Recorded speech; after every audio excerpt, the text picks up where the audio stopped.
Assalamualaikum warahmatullahi wabarakatuh.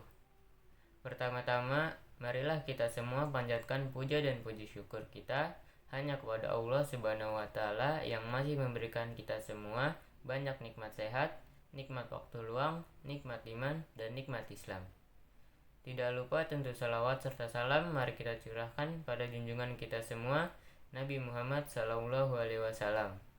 Karena telah membawa kita semua dari zaman jahiliyah, zaman kebodohan menuju ke zaman yang terang benderang yang diridhai oleh Allah, seperti yang kita semua rasakan saat ini. Semoga kita semua masuk dalam golongan yang menerima syafaatnya kelak di hari akhir kiamat nanti. Amin. Pada kesempatan kali ini, izinkan saya untuk menyampaikan materi yang berkaitan dengan sholat sebagai tiang agama kita.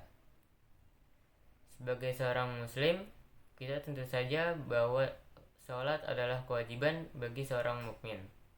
Rasulullah bahkan pernah bersabda bahwa sholat adalah tiang agama. Tiang agama ini diibaratkan seperti sebuah rumah atau bangunan. Apabila sebuah rumah atau bangunan memiliki tiang atau fondasi yang kokoh, tentu saja rumah atau bangunan tersebut akan kokoh berdiri dan tidak akan mudah roboh. Begitu pula sebaliknya. Jika rumah atau bangunan dibangun tanpa tiang-tiang yang kokoh, maka rumah tersebut akan mudah roboh dan jatuh. Karena hal inilah, sebagai seorang muslim yang baik, kita harus tahu bahwa sholat bukan sekedar kewajiban dalam beribadah saja, tetapi juga untuk meningkatkan keimanan kita sebagai muslim agar semakin dekat dengan Allah, sehingga tidak mudah tergoda untuk melakukan segala bentuk kemaksiatan yang dibenci oleh Allah.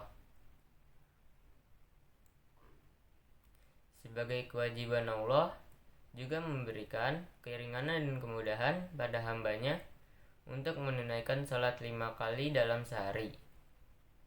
Jika seorang hamba dalam keadaan sakit tidak mampu berdiri, maka diperbolehkan untuk melaksanakan sholat dalam keadaan duduk atau bahkan tidur, sesuai dengan ketentuan yang telah diatur dalam ilmu fikih.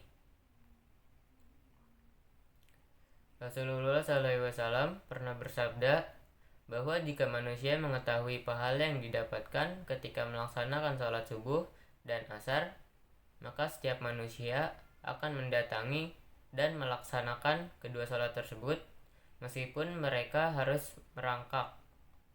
Dari perkataan Rasul ini dapat kita tarik kesimpulan bahwa Allah telah menyiapkan pahala dan imbalan yang begitu besar bagi hambanya yang mengerjakan sholat.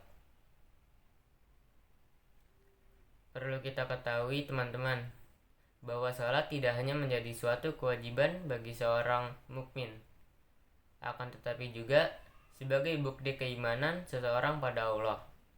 Hal ini dijelaskan pula dalam surat Al-Maun ayat 4 dan 5 yang artinya adalah sebagai berikut. Celakalah bagi mereka yang sholat, yaitu orang-orang yang telah lalai dengan sholatnya. Seorang muslim yang tidak mengerjakan salat, maka orang tersebut akan celaka serta rugi. Karena ketika seseorang melaksanakan salat dengan baik, maka amalan-amalan yang lain pun ikut baik. Akan tetapi jika salatnya buruk, maka amalan yang lainnya pun akan ikut buruk juga.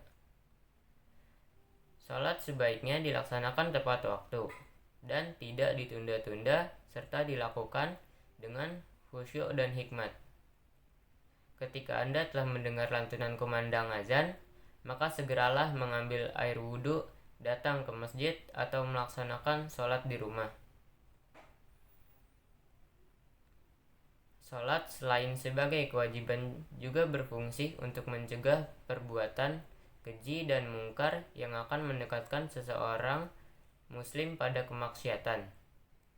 Hal ini juga dijelaskan oleh Allah melalui firman-Nya, yaitu pada surat Al-Ankabut. Ketika seseorang melaksanakan sholat, maka ia tidak akan melakukan perbuatan dosa yang lain seperti berzina, mencuri, atau melakukan tindak kekerasan. Terakhir, perlu kita ingat bahwa sholat adalah kewajiban yang tidak perlu dilewatkan. Sebab dosa yang akan seseorang dapat ketika melewatkan sholat adalah dosa paling besar dan bahkan lebih besar dari melakukan zina. Demikian kultum singkat yang dapat saya sampaikan. Semoga materi yang saya sampaikan bisa menjadi pengingat bagi teman-teman untuk senantiasa melaksanakan sholat. Wassalamualaikum warahmatullahi wabarakatuh.